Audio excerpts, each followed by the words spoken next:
कर्म का बंधन अवश्य निर्मित होता है, किंतु कार्य का बंधन निर्मित नहीं होता पार्थ। तुम्हें कर्म और कार्य के बीच क्या भेद है, ये जानना आवश्यक है।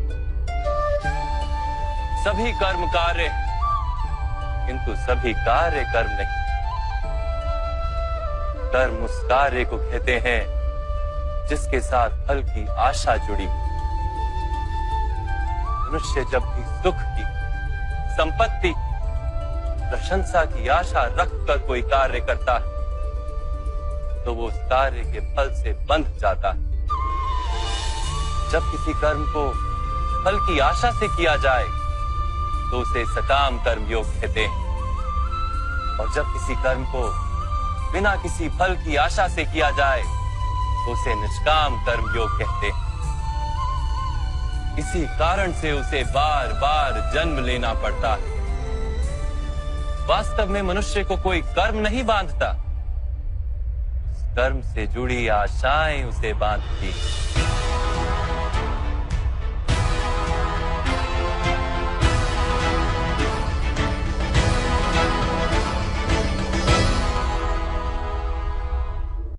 वास्तव में मनुष्य को कोई कर्म नहीं बांधता, उस कर्म से जुड़ी आशाएं उसे बांधती हैं। वो कैसे माधव? यदि इस युद्ध में तुम्हें विजय होने की आशा है तो पराजित होने पर तुम्हें भीषण दुख होगा, और वो दुख तुमसे कोई अन्य कार्य करवाएगा जिसके लिए तुम्हें दूसरा जन्म लेना पड़ेगा। और यदि तुम विजयी हुए तो तुम्हारा अहंकार बढ़ेगा, और वो अहंकार तुम्हें विश्व विजय के लिए प्रेरित करेगा, तुमसे हत्याएं करवाएगा और उसका पाप तुम्हें बांधेगा।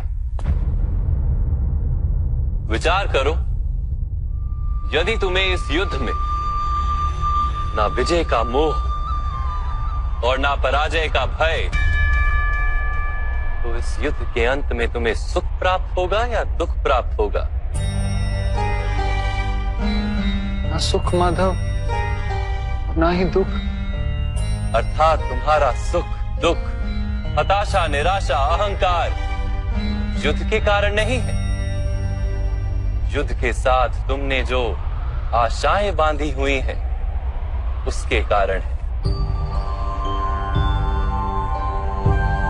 क्या ये सत्य नहीं है पार्थ?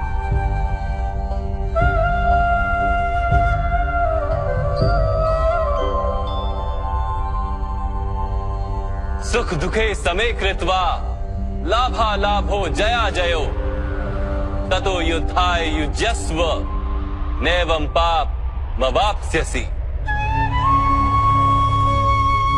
अर्थात सुख दुख को समान मानकर लाभ हानि जय पराजय का विचार किए बिना यदि तुम युद्ध करोगे कौन्तेय, तो तुम पाप के भागी नहीं बनोगे।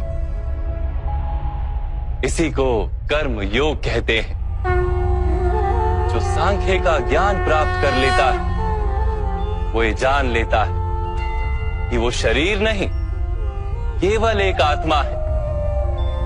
शरीर के भोग और अनुभव तो केवल मृत्यु तक है, अर्थात वास्तविक नहीं, केवल माया है। उसके लिए कर्मयोगी बनना सरल हो जाता है। परंतु माधव, यदि कार्य से बंधन निश्चित है तो क्या संसार का त्याग करके संन्यास लेना उचित नहीं? इसी विचार का परिणाम है कि आज ये युद्ध हो रहा है पार्थ।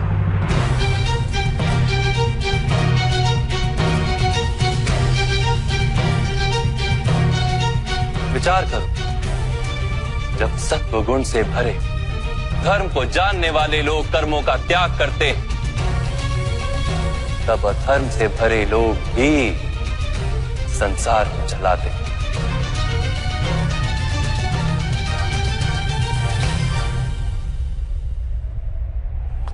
यदि महामहिम ने संसार का त्याग ना किया होता तो आज अधर्म इतना बढ़ता ही नहीं।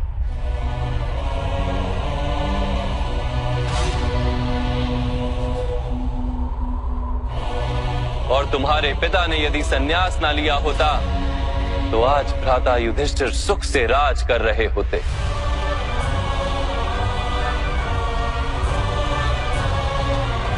और अपनी प्रजा को न्याय और धर्म का ज्ञान दे रहे होते। किंतु दुखदायक बात तो यह है पार्थ कि सत्वगुण से भरे मनुष्य ही संसार को लाभ दे सकते हैं, किंतु वो ही संन्यास का विचार करते हैं। जैसे जल तो भाप बनकर उड़ जाता है और कीचड़ कीचड़ वहीं पड़ा रहता है, वैसे सत्वगुणी सज्जन लोग तो संसार का त्याग कर देते और तमस से भरे अधर्मी लोग संसार में कार्य करते हैं। इसी कारण से संसार में पाप और अधर्म बढ़ता है।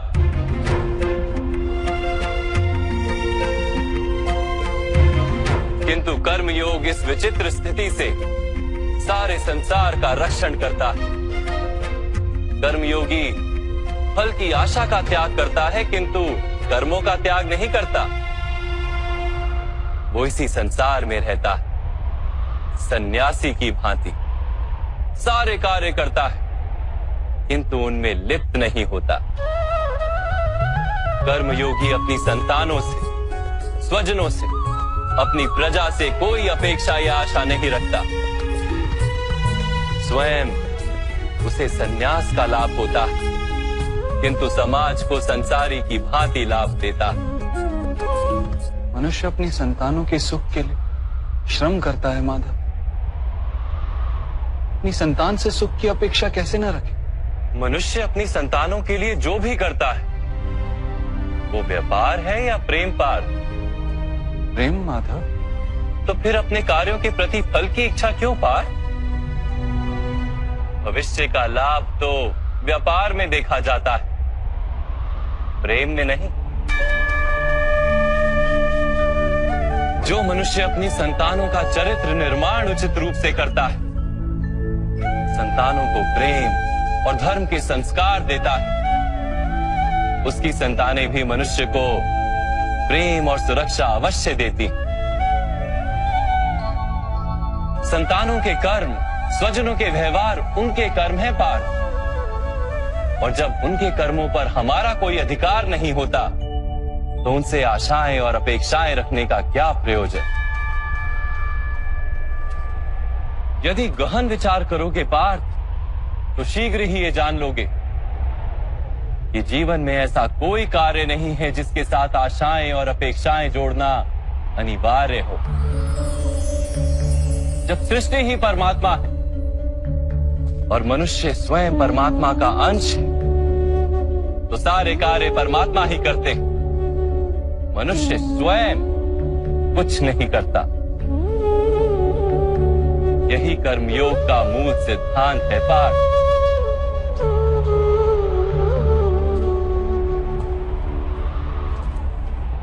तुम्हें भी कर्मयोगी बनकर ये युद्ध करना आवश्यक है पार्थ। त्रिगुणिया विश्या वेदा निस्त्रिगुण्यो भवार्जुना, निर्द्वंद्वो नित्यस्तत्वस्थो निर्योग क्षेम आत्मवान। 3 गुणों का त्याग करके निर्गुण बन जाओ पार्थ। इस द्वंद्व से मुक्त हो जाओ।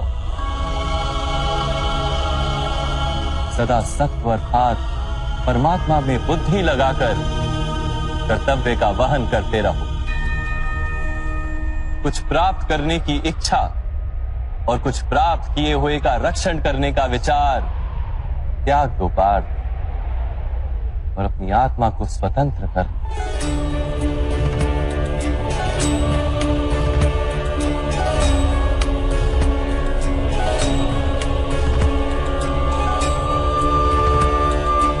स्मरण रहे पार्थ, कर्मण्यवाधिकारस्ते मा फलेषु कदाचन, मां कर्म फल हेतुर्भू मा ते संगोस्त्व कर्मणि।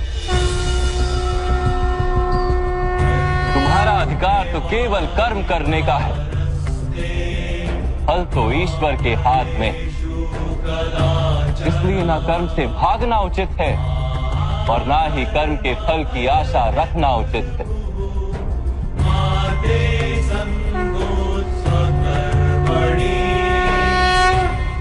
जो फल का त्याग कर दे परंतु कर्म का त्याग ना करे, ऐसे कर्म योगी को कैसे जाना जा सकता है माधव? विश्वाविनिवर्तन्ते निराहारस्य देहिनः रसवर्जम रसोप्यस्य परम दृष्ट्वा निवर्तते। सुनो पार्थ, जो स्वाद से छूटने के लिए भोजन का ही त्याग कर देता है, वास्तव में उसके मन से स्वाद की लालसा कभी जाती ही नहीं। उसे दोहरी हानि होती है। एक तो वो निर्बल हो जाता है, जिसके कारण परमात्मा को प्राप्त करने का जो प्रयत्न अनिवार्य है उसे वो नहीं कर पाता, और दूसरा सदा ही उसका मन स्वाद की लालसा से भरा रहता है। इसलिए भोजन का त्याग करने से उत्तम है स्वाद की लालसा का ही त्याग कर दिया जाए। कर्म योगी अपने मन की सारी लालसाओं को खींच लेता है, जीवन को कर्तव्य मानकर कार्य अवश्य करता है, किंतु उन कार्यों से जुड़ता नहीं। और बात, जो व्यक्ति अपने कार्यों से आशाएं और इच्छा नहीं रखता, उसी के कार्य पूर्ण होते हैं। एक असफलता से दुखी होकर जिसका मन डोलता नहीं, एक सफलता से आनंदित होकर जो स्वयं को सर्वश्रेष्ठ नहीं मानता, ऐसे ही व्यक्ति को कर्म योगी कहते हैं। और ऐसा व्यक्ति जीवन में बार बार सफल होता है।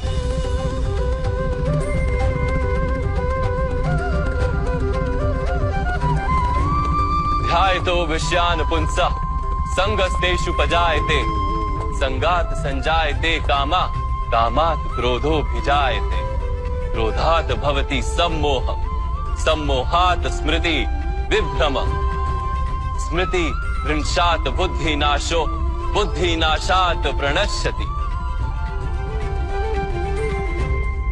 फल की आशा से कामना प्रकट होती है, और कामना का तो स्वभाव है असंतुष्ट रहना। असंतोष से क्रोध उत्पन्न होता है, और क्रोध से मोह जन्मता है। मोह के कारण व्यक्ति आचार और व्यवहार का ज्ञान ही भूल जाता है।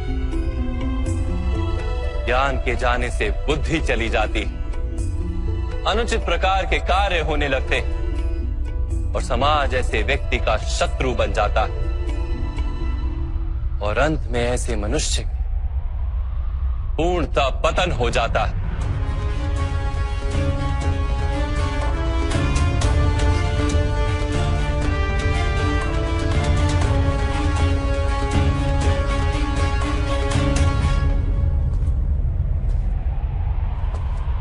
जैसे भ्राता दुर्योधन,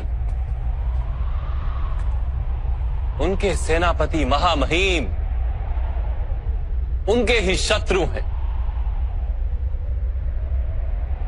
और तुम्हें विजय का आशीर्वाद दिया।